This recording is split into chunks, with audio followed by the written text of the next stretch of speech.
My usual order for recording my music is I will start with a scrap instrument. For an example, if I've written a song on my acoustic guitar, what I will do is record an entire scrap acoustic guitar track to a metronome. I will then record my drum track to the guitar and the metronome. This way I can get my timing and my different sections correct on the drum kit, and then I can record my acoustic guitar again over the drum track. I have the scrap guitar to a metronome, so I've got my timing, but I don't have to worry about counting bars or anything because I can just play to the music. Once that is done, I then re-record the guitars to the drum kit and add on every other instrument, and this way it sounds like an entire band is playing rather than just me doing it by myself. Because I have an electric kit and an electric piano, all I need to do is use a guitar lead like this and plug them directly into the audio interface, and then I'm ready to record. I'm going to use input 1, or the left input, for my audio interface. So plug this in, and then to prioritize the instrument part of the input, I need to select the instrument button there. Before I set up my gain, to make sure that I'm not peaking or distorting any of the audio, I'm just going to plug this into the electric kit. This is the Artist Guitars EDK924M electron drum kit, and on the module we have a line out output, which is where I plug in my cable.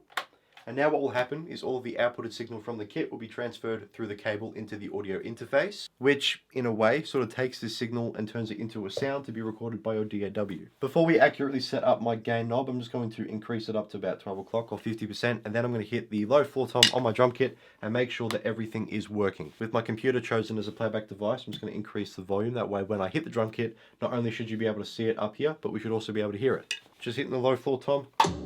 There we go, you can hear it and we can see it working. If it isn't working, don't stress. We just have to go back through all the different steps that we've covered to set up the DAW. Starting with the audio interface, make sure that I've selected instrument and I've got the gain up a little bit. On the DAW, make sure that the correct track has been enabled to record and you've chosen the right input, the same one that you've plugged your instrument into. So in my case, input L or input 1, that has been chosen. If it still isn't working, we go back to song setup. Ensure that your recording and playback device have been chosen correctly. We go back to song setup, and we have here our different inputs. Make sure that these are correct. So input 1 should also be the left input on my audio interface. Input 2 should be the right input on the interface as well. There's a chance that these could be backwards or not even selected, so make sure that they are correct. So recording device, inputs are done. You've plugged everything into the correct inputs and outputs. You've got the volume up on your instrument, the gain up on the interface. You've chosen the correlating inputs that you've plugged your instrument into on the DAW, and you've enabled the track to be recorded. If all of those are ticked, you should be good to go. The final step before we can start recording some drums is make sure that my gain is set up. If I have the gain too high,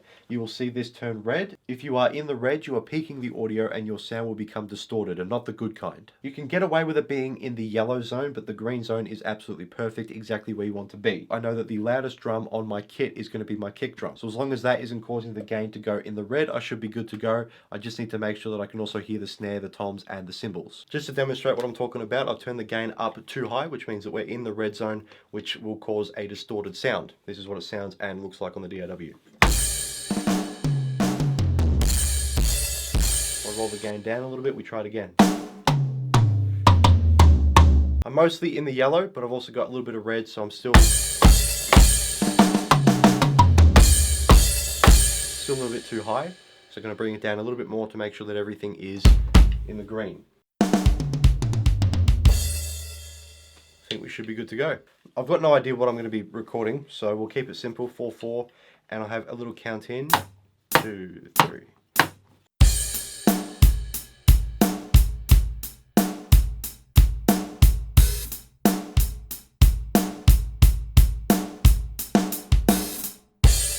I'm not going to re-record it. How about that? Looking back over everything that we recorded, we can see here when everything was in the red, we cannot see the top of our sound waves. See how this flattens out the top of the sound waves? If I compare this to the drum beat, we can see the top of all of the sound waves, including our 2 bigger hits. The one crash at the end, we can see the top of the sound wave there, and then also at the beginning. The next thing I record is the piano, which will be exactly the same to what we've done with the kit because it's also electric. So I've got this connected to the left input on my audio interface. Just going to plug this into the piano. Then I switch to the piano track enabled for recording. Make sure these are selected accurately. And then if I play on the piano, there we go. Everything is connected and ready to record. I just need to set up my gain and make sure that I'm not peaking the audio. Just going to play some heavy chords down the bottom end of the piano.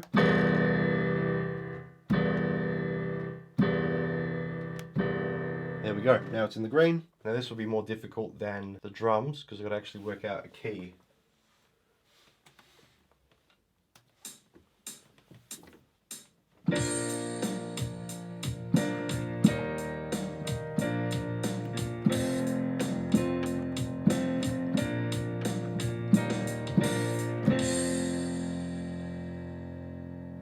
Yeah, we'll do that. That's sort of...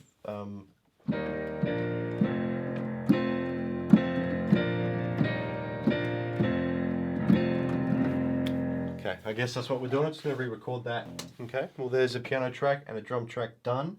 Let's move on to the bass guitar. Now usually I just do the exact same thing I've done here. I take this and I plug that into my bass guitar, and that would be it. That's all I would really need to do. Let's try miking up the amplifier.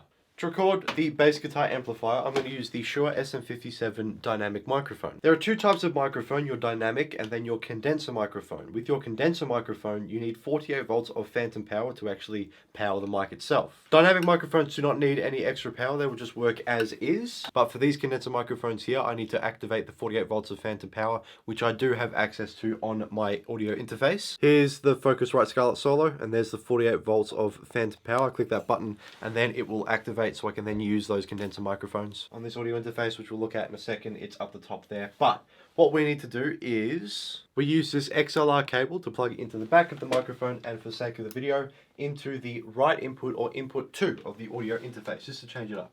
On the audio interface, I've got an air button, which I sometimes use or sometimes don't. I don't have really good headphones, so I can't really tell the difference between with it on and without it. But Focusrite suggests that you use it with your microphone, so I always activate it. So I click the air button, and then I bring my microphone over to my amplifier, and we're just going to put the microphone basically in the dead center of the actual speaker in the amplifier, and make sure that the DAW and the audio interface are set. So first things first, we make sure that we've chosen bass guitar as the one to be enabled rather than the piano track, and then input R, second input, which is what I plug my microphone into. That is matching, and already you can see my voice is being picked up by the microphone. Just going to turn the amp on to make sure everything sounds good. That's ready to go. All I have to do now is make sure that my gain is set. So again.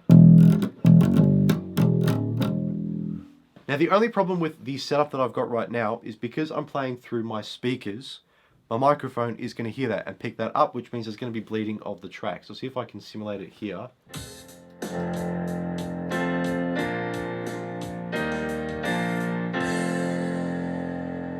Play it.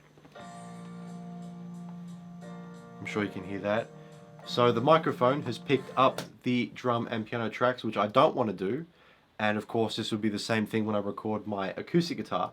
So what I'm going to do is switch to using my headphones.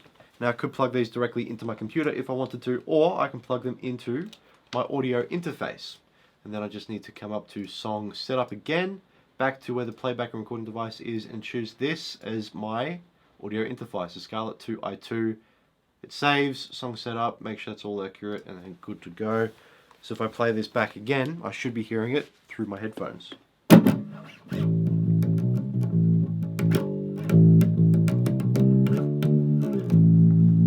Yep, I'm hearing it there, and then we should also be hearing, so I'm hearing this stuff in my ears, which is good. What I'm going to do is drop the piano a little bit just so I can play to the drums rather than the piano. And that way I should be more in time, should be ready to go. I'm going to record the bass track. I'm just going to max out the volume on the amplifier so that you can hear that the closer my bass guitar is to the amplifier, the more feedback you get. So what I'm going to do, and I think that's how they created the lightsaber sound, they moved something close to an amp or whatever and got feedback. When I'm recording through an amplifier, I always make sure that I'm facing the other way. So I'm going to bring that back down, and now my gain is going to be all messed up.